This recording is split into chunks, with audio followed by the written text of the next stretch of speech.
Pagi, gimana kabarnya petani Indonesia? Nah, ini kita berada di bedengan sayuran, ya, sayuran organik, yaitu sawi manis sama pakcoy. Ini pakcoy ini ya. Mungkin bisa didekatkan. Nah, ini pakcoy ya, daunnya lebar ini. Terus ini sawi manis ya. Pada saat kita budidaya tanaman ya, jangan lupa tanaman dipelihara atau dirawat. Nah, di sini ternyata banyak muncul. Nah, ini gulma-gulma ya. Kalau nggak dibersihkan, ini bisa persaingan memakan nutrisi tanaman ya. Makanya yang gulma yang ada ini harus dibersihkan.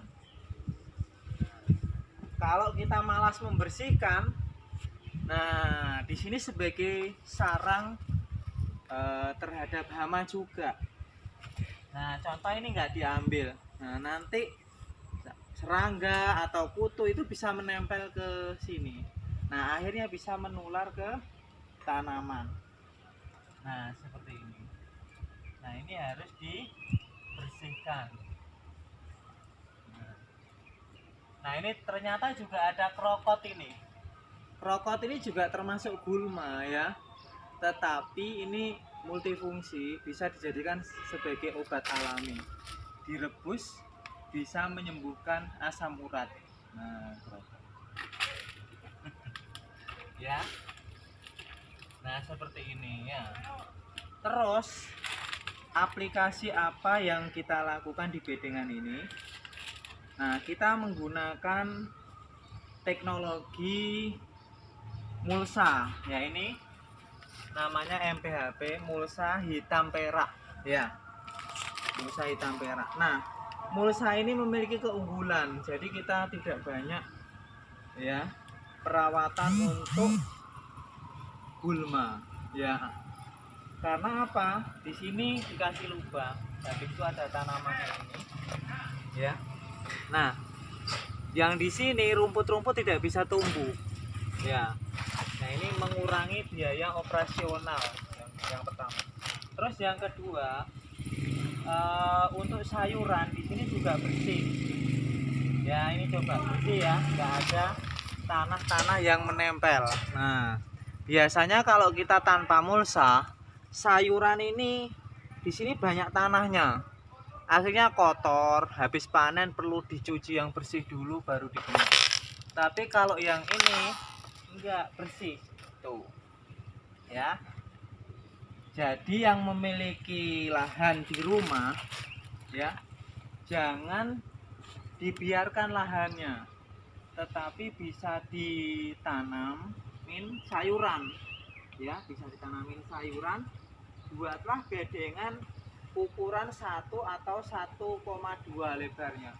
Panjangnya menyesuaikan daripada panjang lahan yang ada. Nah, seperti ini. Ini contoh.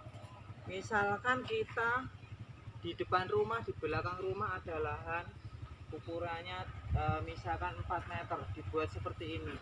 Bisa. Jadi supaya kita tidak banyak beli sayuran-sayuran yang ada di luar yang banyak menggunakan bahan kimia, tapi kita bisa aplikasi organik.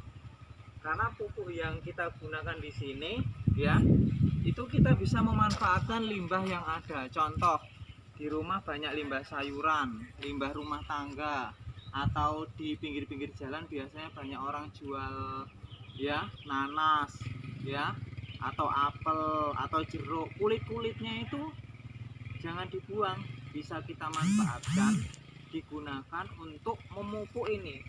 Nah, kalau untuk pestisidanya kita juga menggunakan pestisida nabati. Kenapa ini kok besar, ini kok agak kecil ya, ini kok masih kecil? Karena kita menanamnya waktunya yang beda. Jadi ada selisih 4 hari, ada yang selisih 3 hari. Nah, gitu. Nah, kalau kita punya 30 bedengan, ya, selisihnya satu bedeng sehari-sehari, berarti dalam 1 bulan, ya, setiap hari kita bisa memanen sayuran. Nah, seperti itu. Terima kasih. Salam budidaya pertanian.